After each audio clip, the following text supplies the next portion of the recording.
I was seconds away from burning the Eucharist when a blinding light stopped me and a voice called my name. What happens when the God you're trying to destroy proves he's more real than everything you've believed your entire life? My name is Rahman and I am 29 years old. On June 14th, 2019, I walked into a church carrying gasoline in a shopping bag. I came to burn what Christians call holy. I came to make them afraid. I believed Allah would be pleased with what I was about to do. I had no idea that Jesus Christ was waiting for me inside that building and that my entire life was about to be torn apart and rebuilt in ways I could never imagine. I was born in Faisalabad, Pakistan, into a family where Islam was not just religion, but the air we breathed. My father Khalil taught at the madrasa 6 days every week. He woke at 4 in the morning to pray. He never missed a single prayer in his entire life. My mother Zainab covered herself in black from head to toe. She taught Quran to young girls in our neighborhood. Everyone knew our family as the most devoted Muslims in our community. From the time I could walk, I learned to pray. By age 5, I was memorizing verses from the Quran in Arabic. I did not understand the words, but my father said Allah loved the sounds of his holy language more than anything. By age 10, I had memorized 15 chapters perfectly. Other boys played in the streets. I sat on prayer mats reciting words I could not understand, but believed would save me from hell. My father would shake me awake at 4:30 every morning for Fajr prayer. If I was tired, he reminded me that paradise was not for lazy people. He said every moment of pain in this life was like money saved for heaven. I believed him completely. I wanted to please Allah more than anything in the world. I wanted my father to be proud of me. I wanted to be the perfect Muslim son. I was not just obedient. I was hungry for more religion. At 14, I led prayers at the mosque when my father was away. At 16, I taught Quran classes to younger boys. I fasted during Ramadan without complaining. I fasted extra days throughout the year because I believed suffering made Allah love me more. I thought pain and discipline were the path to heaven. When I was 17, everything changed. Terrorists attacked the army public school in Peshawar. They killed 132 children. Most of them were Muslims. They were students just like me. I could not understand how Muslims could kill other Muslims in the name of Allah. The confusion made me angry. The anger needed somewhere to go. My father explained that the terrorists were not real Muslims. He said they had been corrupted by Western ideas. He said Christians were spreading throughout Pakistan like a disease. He said Christian missionaries were converting Muslims with lies and tricks. He said the real jihad was defending Islam against Christianity. He said Christians wanted to destroy us from the inside. I started going to special study groups about defending Islam. We learned how to argue against Christian beliefs. We studied the Crusades when Christians killed Muslims. We studied how Western countries invaded Muslim lands. Every fact we learned made us hate Christians more. We believed Christianity was the enemy of everything good and true. By 2016, I joined a group called Defenders of the Faith. We were 8 young men who believed we had to protect Islam in Pakistan. We started small. We disrupted Christian meetings. We spray-painted churches with warnings. We handed out papers explaining why Christianity was false.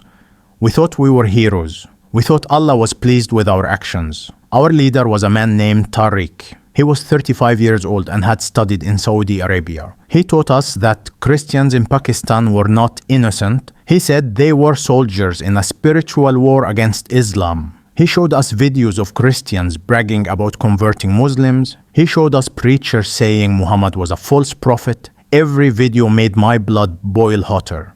Tariq said Christians mocked everything we held sacred. He said they claimed God had a son, which was the worst lie possible. He said they tried to trick Muslims into believing their false religion. He asked us if we would sit quietly while our brothers and sisters were being stolen from Islam. He asked if we were men or cowards.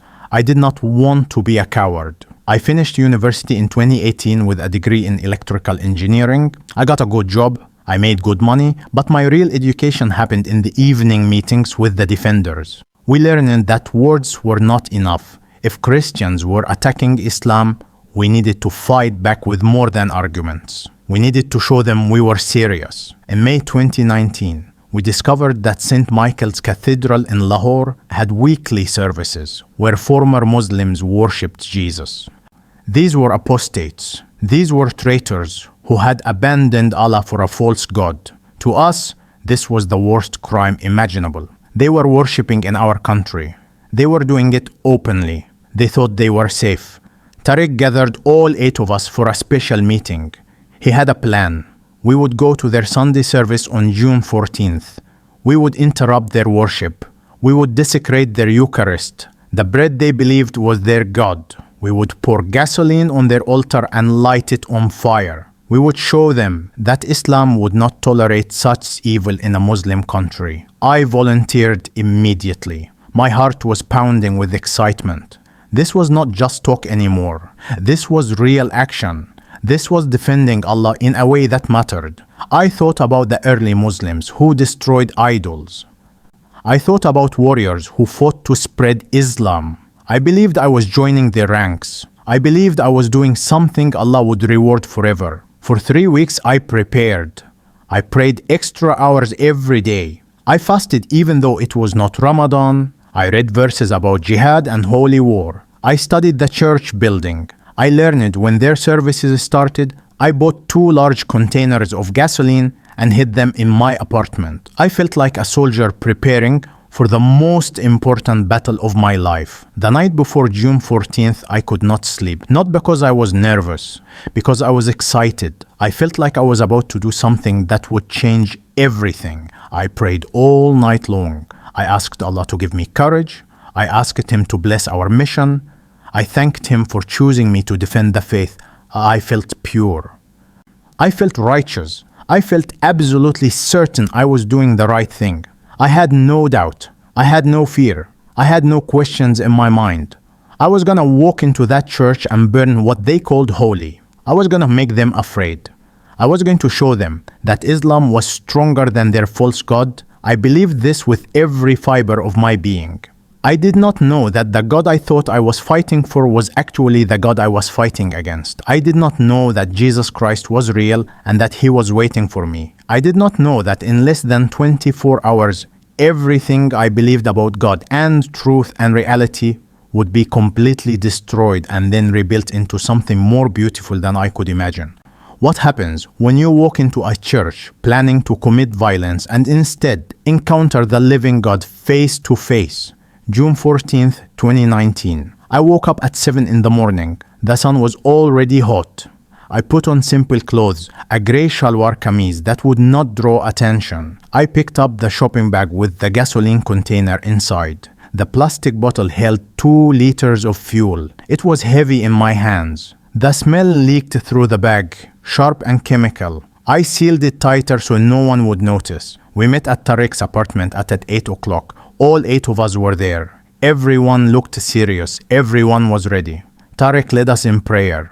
He asked Allah to protect us. He asked Allah to accept our actions as jihad. He recited verses about fighting unbelievers. We all said Amen together. I felt my heart beating fast with excitement. I carried 1 container of gasoline. My friend Hamza carried the 2nd container. The other 6 men carried matches and cloth rags in their pockets. We divided everything so that no single person had all the evidence. If police stopped one of us, the others could continue. We thought we were being smart. We thought we had planned everything perfectly. The drive to Lahore took 40 minutes. I sat in the back seat watching the city pass by the window. I saw mosques with tall towers. I saw men walking to Friday prayers even though it was Sunday. I saw women in hijabs shopping at markets. This was a Muslim country. This was our land. And Christians were trying to take it from us with their false religion. That thought made me angry all over again. We arrived at St. Michael's Cathedral at 9:45. The building was old and large. It had tall towers pointing at the sky. It had big wooden doors at the front. It had windows made of colored glass showing pictures of Jesus. Looking at those windows made me feel sick. They showed Jesus on a cross. They showed Him with light around His head like He was God. It was pure blasphemy. We parked 3 blocks away from the church. We did not want anyone to see our cars near the building. We split into 2 groups. 4 of us would go through the front door with the gasoline. The other 4 would block the side exits so no one could escape. We wanted everyone to see what we did. We wanted them to be afraid. We wanted the message to spread. The service had already started when we reached the front door. I could hear singing from inside. They were singing in Urdu, our language, but they were singing about Jesus like he was God. The sound made my skin crawl. How dare they use our language to worship a false god? How dare they do this in Pakistan? At 10:15 exactly, Tariq gave the signal. We pushed through the heavy wooden doors. They slammed against the walls with a loud bang. We marched down the center aisle between the rows of seats. We shouted Allahu Akbar as loud as we could. God is greatest. Our voices echoed off the high ceiling. People turned to look at us. Their faces showed shock and fear. The church was bigger than I expected. There were about 300 people sitting in wooden benches. Most were Pakistani, but some had white skin, probably missionaries. An old man in religious clothes stood at the front near the altar. This was Father Samuel, the priest who led these services. Behind him was a table covered in white cloth. On the table sat a gold cup and a gold plate with small white wafers on it. This was the Eucharist we came to burn. People started screaming when they saw us coming down the aisle. Parents grabbed their children. Old people froze in their seats. Young men stood up like they wanted to protect their families. But our other 4 group members had already blocked the side doors. No one could escape. We had them trapped. We wanted them to watch what we did. The smell of gasoline filled the church immediately. It mixed with the smell of incense and candles. It was wrong. It was pollution in their sacred space. That was exactly what we wanted. We were there to pollute and destroy what they thought was holy. Father Samuel lifted his hands toward us. His hands were not shaking. His voice was calm when he spoke. He said, "Please everyone remain calm." He said, "God is with us." His peace made me even more angry. How could he be calm? How could he claim his God would protect him? We were about to destroy everything he believed in. We reached the front of the church in seconds. Tariq grabbed the gold cup with wine in it. He threw it hard at the floor. It shattered into pieces. Red liquid spread across the white marble like blood. The sound of breaking glass echoed through the building. People gasped and cried out. I unscrewed the cap on my gasoline container. My hands were steady. I felt no nervousness at all. I was about to pour fuel all over their altar, all over their Eucharist, all over everything they called holy. Then we would light it on fire. We would watch it burn. We would watch their faces as their God failed to protect them. Tariq shouted at Father Samuel. His voice was full of rage. He said, "You blaspheme against Allah." He said, "You worship a man as God." He said, "You corrupt Muslims with your lies." He said, "Today, you will see that Allah is stronger than your Jesus." Everyone in the church heard him. Some people started crying. Some people started praying. I lifted the gasoline container over the altar. This was the moment we had planned for. This was when we would strike our blow against Christianity. I tipped the container. The first drops started to fall. They caught the light from the windows. They looked like tears falling onto the white cloth.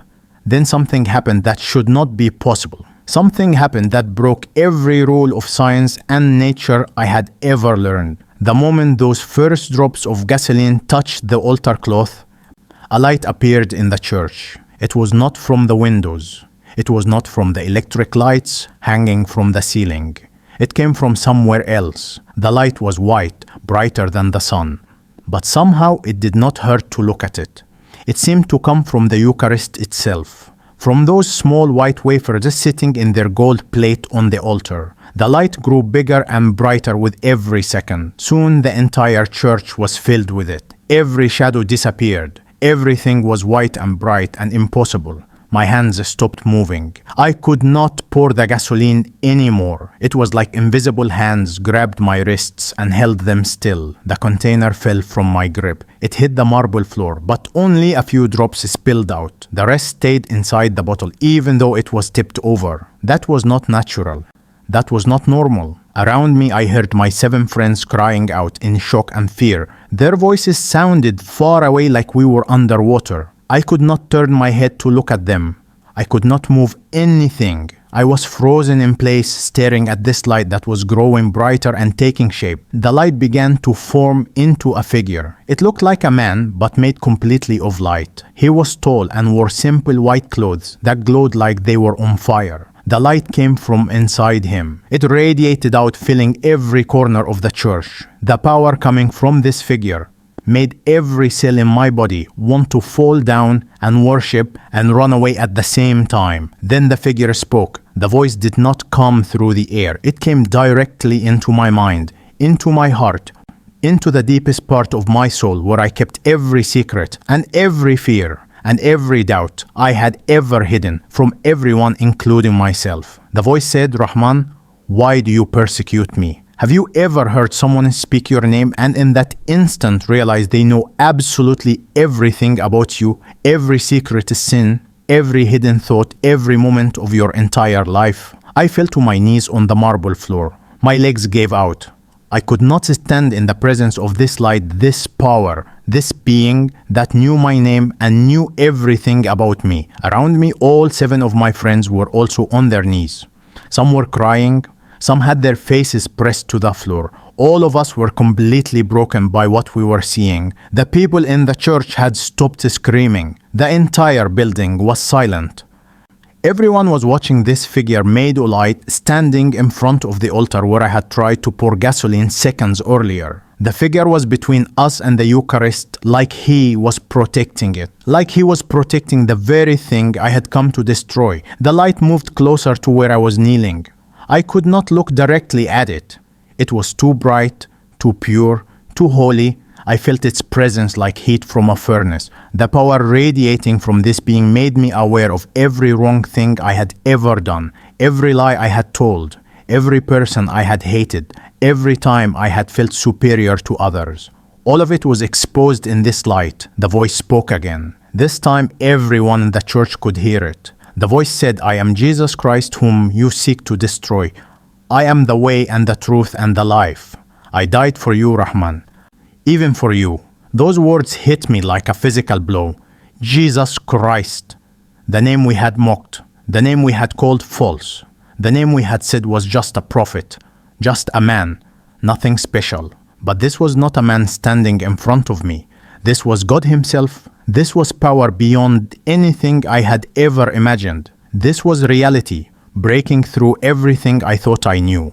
How could this be Jesus? How could Jesus be God when my father taught me that was the worst lie possible? How could the Eucharist I tried to burn be radiating divine power? How could everything I believed for 29 years be completely wrong? The questions spun in my mind, making me dizzy and sick. I wanted to run away from this presence. It was showing me things I did not want to see. It was showing me my own heart filled with hatred and pride and violence. It was showing me that I had come here planning to hurt people, to scare them, maybe even to kill them if they tried to stop us. I had thought I was righteous. I had thought Allah would be pleased. But this light was showing me I was wrong about everything. The light stayed there for what felt like hours, but was probably only minutes. During that time, I felt my entire life being examined. Every choice I had made, every belief I had held, every prayer I had prayed, all of it was weighed and measured against this pure holiness standing in front of me, and all of it was found wanting. I saw my father teaching me to hate Christians. I saw the lie in his teaching. I saw myself planning this attack. I saw the murder in my heart. I saw my religious devotion, all my prayers and fasting and Quran memorization. I saw that it was built on pride and fear, not love or truth. I saw that I had been serving the wrong God my whole life. When the light finally began to fade, the figure was gone. But the Eucharist on the altar was still glowing softly. a gentle light that reminded us something supernatural had just happened here. Father Samuel was still standing where he had been before. Tears ran down his face. His hands were raised toward heaven. The whole congregation was crying, some in fear, some in joy, all of them shocked by what they had witnessed. We 8 Muslims who came to burn and destroy were now broken on the cathedral floor. Our gasoline containers lay useless around us. Our matches were still in our pockets, unused and pointless. Our plan had failed completely. Not because we had been stopped by people, because we had been stopped by God Himself. Police arrived 20 minutes later. Someone in the church had called them when we first burst through the doors. By the time officers walked into the building, we were no longer dangerous. We were sitting on the floor, unable to speak, unable to explain what had happened, unable to do anything but shake and cry. Father Samuel talked to the police. He told them God had stopped us. He told them we had encountered Jesus Christ. He told them he did not want to press charges. He said the church would take care of us instead. He said we needed help, not punishment. The police officers looked confused. They saw the gasoline containers. They saw the evidence of our planned attack. Under Pakistani law, we could go to prison for 20 years or more. We could even be sentenced to death for terrorism. But Father Samuel kept insisting. He spoke with authority that seemed to come from beyond himself. He said mercy was what God wanted for us, not punishment. The police agreed to release us into the church's keeping. They took our names and addresses. They confiscated the gasoline and matches. They warned us that any more trouble would mean immediate arrest. Then they left. We walked out of that cathedral as different men than we had been when we walked in. Tariq left immediately. He refused to talk about what happened. He said we all had group hallucination from gasoline fumes. He said to never speak of this again. He disappeared that same day. I heard later he moved to another city trying to escape the memory of what he had seen. But I could not escape. I could not pretend it was hallucination. I had heard my name spoken by God Himself.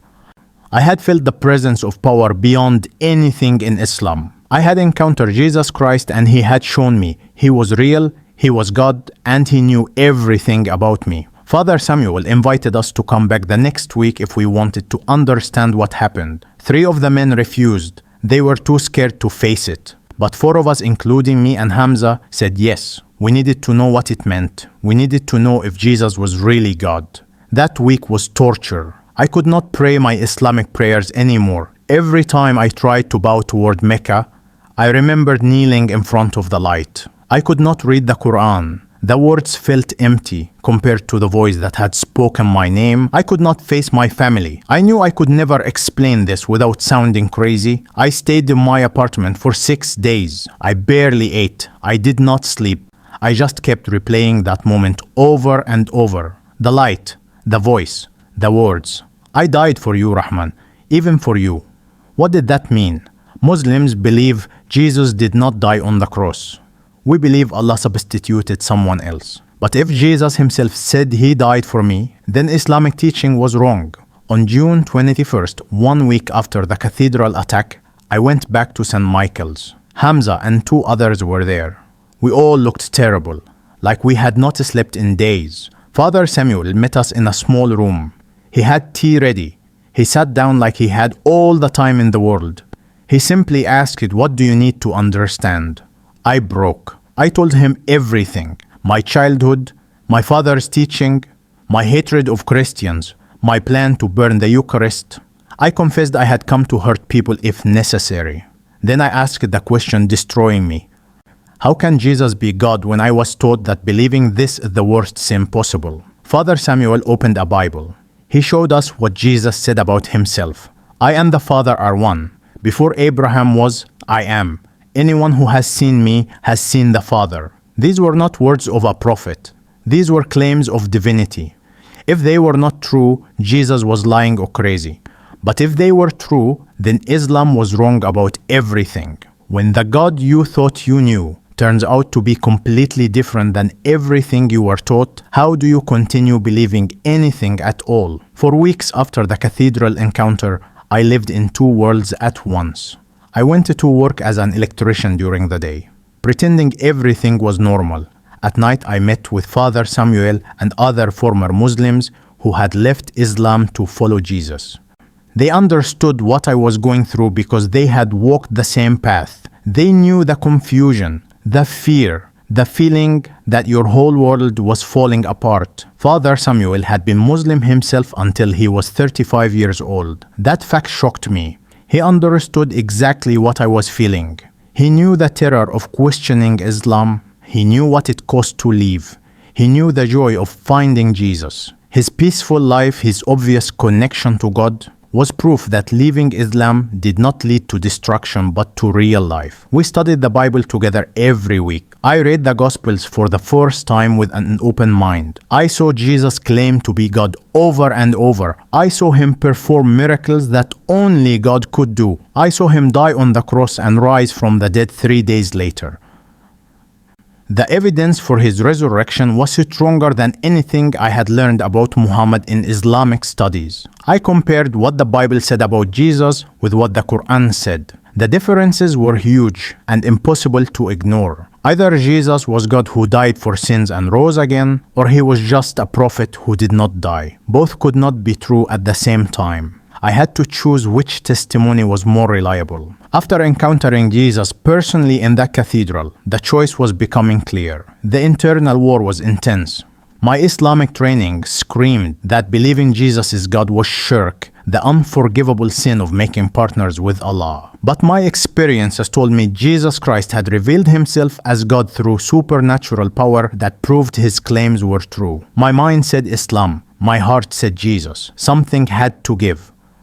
I called my fiancée Amina during this time. We had been planning to marry in 6 months. She was the daughter of an imam, a devoted Muslim woman who shared my old beliefs. Hearing her voice made my heart break because I knew I could never explain what was happening to me. She talked about wedding plans while I tried not to cry. How could I tell her I was falling in love with Jesus Christ? On July 19, 2019, exactly 5 weeks after the cathedral attack, I made my decision. I knelt at the altar in St. Michael's Cathedral, the same spot where I had tried to pour gasoline. I asked Jesus to forgive me for hating him, for trying to destroy his church, for planning violence against his people. I surrendered my life completely to him. I accepted him as God, as a Savior, as Lord of everything. The peace that flooded through me was instant and overwhelming.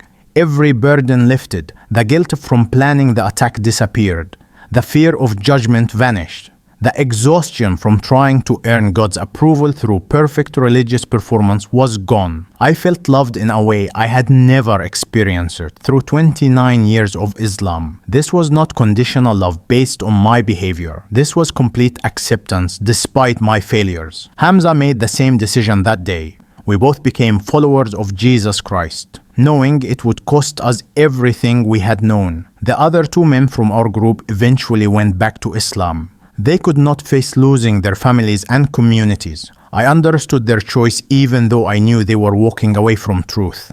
Now came the hardest part. I had to tell my family. I could not live as a secret Christian pretending to be Muslim. On August 2nd, I went to my family home in Faisalabad. My father was there.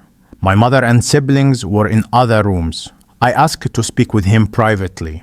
I told him I had encountered Jesus Christ personally. I told him I had studied the evidence. I told him I had become a Christian. I watched his face change from confusion to shock to pure rage. His body shook with fury. His voice turned cold as ice. He said, "You are no longer my son." He said I had committed the worst sin possible. He said I had betrayed Allah and brought shame on the family name.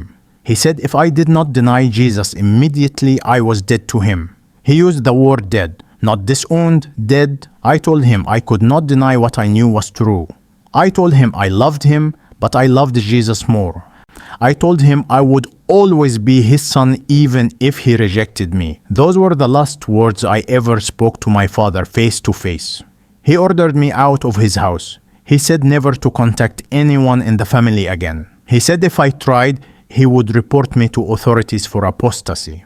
My mother was crying in another room. My sisters were screaming. My brother looked at me like I had become a monster. I walked out of that house knowing I had just lost my entire family forever. The pain was physical, like someone was cutting off parts of my body. These were the people who raised me, loved me, sacrificed for me. Now they considered me worse than dead. Within days, everyone in Faisalabad knew about my conversion. I received death threats by text and phone calls. People said apostates deserve to be killed. My apartment was vandalized. Someone spray-painted traitor on my door. I lost my job when my employer found out. He said he could not risk employing someone who left Islam.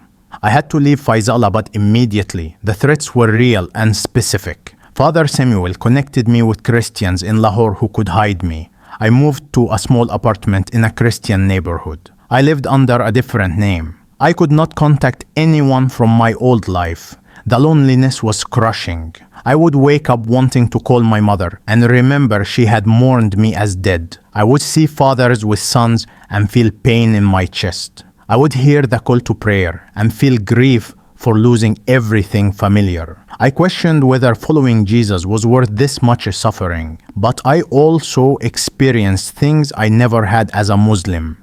Peace that stayed constant even when circumstances were terrible. Joy that came from knowing God loved me unconditionally, freedom from the burden of trying to earn salvation through perfect behavior, assurance that my eternity was secure because of what Jesus did, not what I did. The Christian community became my new family. They understood persecution. They lived with constant threats but maintained joy anyway. They welcomed me as a brother. They gave me food, money, help finding work. They provided spiritual family.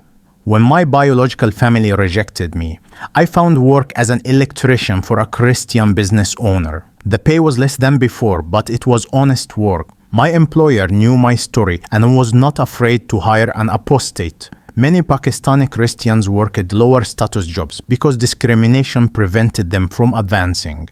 Now I experienced the same barriers I had once ignored. I attended St. Michael's Cathedral every Sunday. I sat in the pews where I had once intended violence. The contrast was overwhelming. I took communion, eating the bread and drinking the wine that represented Jesus' body and blood, given for me despite my hatred. I wept at grace that saved someone like me. In November 2019, 5 months after my conversion, something unexpected happened. My younger brother Tariq found me. He had heard about the Christian conference where I was scheduled to share my testimony. He came in secret without telling our father. He said he needed to know if what I experienced was real. When your own family declares you dead for following Jesus, how do you forgive them and how do you keep believing the choice was worth it? I spent 3 hours with my brother Tariq in a quiet corner of a Christian compound in Lahore. He looked exhausted and troubled. He told me the family had been struggling since I left. Our father was more angry than ever. Our mother cried often. The whole house was filled with tension no one talked about. Tariq said he could not stop thinking about what I had done. He said if Jesus was really God, then our whole family was living a lie. He said he had to know the truth even if it destroyed everything he believed. I recognized that hunger in his eyes because I had felt it myself 5 months earlier. I told him everything. The cathedral attack, the light that appeared, the voice calling my name, the figure made of pure power standing between us and the altar, the words, "I died for you, Rahman, even for you." I told him how those words shattered my certainty about Islam. I told him about studying the Bible and finding evidence I could not deny.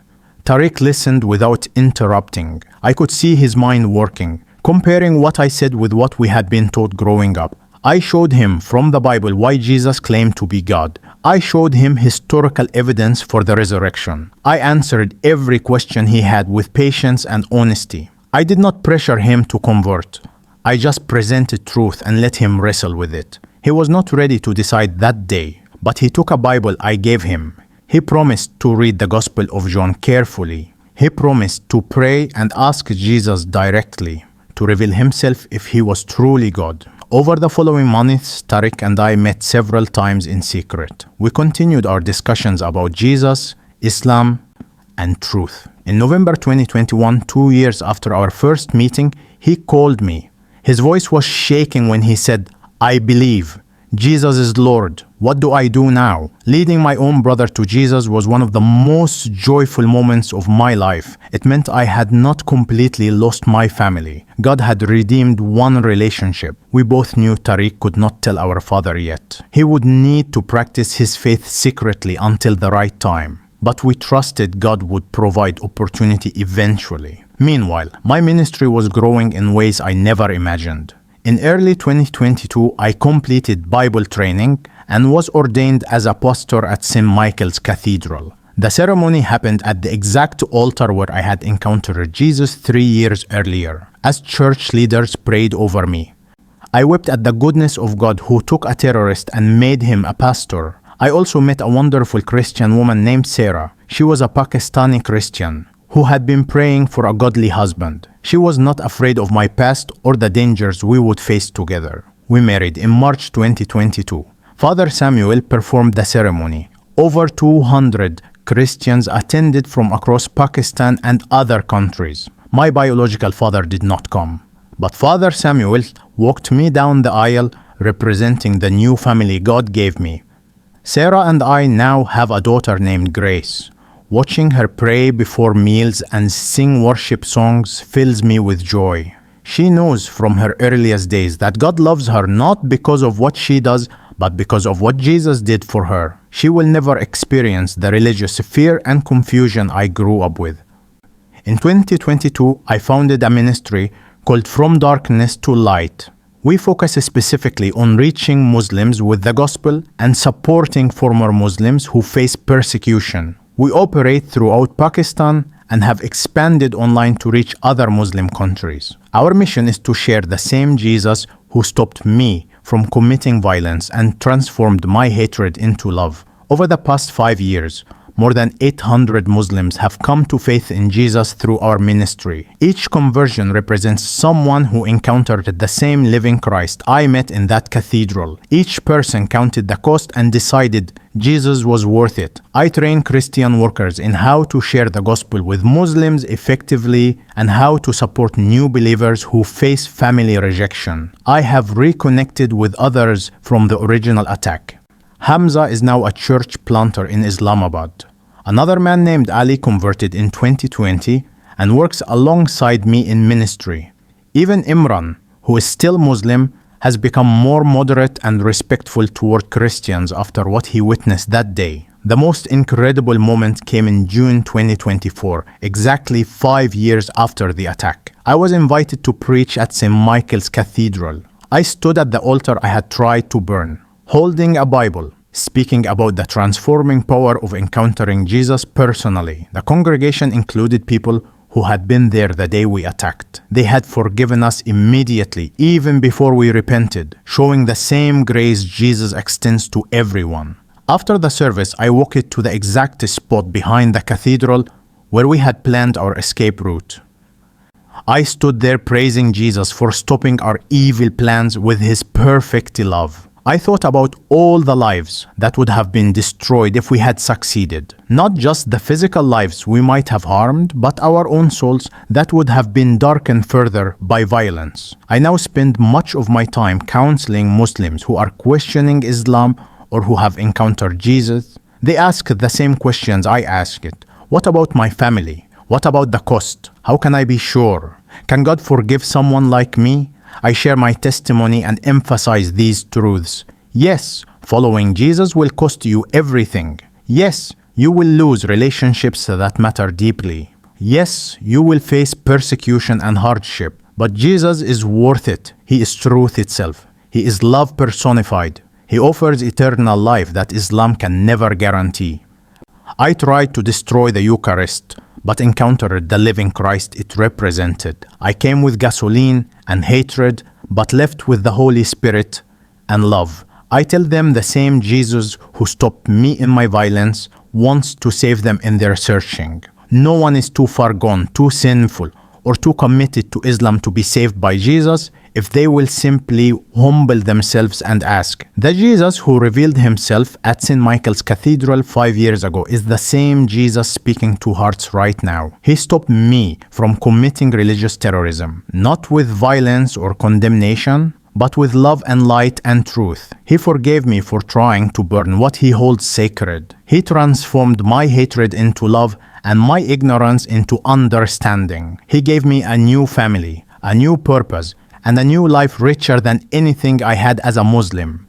I was a Muslim who stormed the church intending to burn the Eucharist. Today I am a Christian pastor who celebrates communion every week, grateful that the God I tried to desecrate loved me enough to save me. That same transforming power is available right now to anyone reading these words. Do not wait for supernatural encounters or dramatic crises. Jesus is knocking on your heart through this very testimony. I risked everything to follow Jesus, and I have never regretted it for one moment. The cost was high, but what I gained was infinitely higher. I lost a family, but gained an eternal family. I lost a career, but gained a calling. I lost the approval of men, but gained the love of God. Jesus changed everything for me. He is waiting to change everything for you too.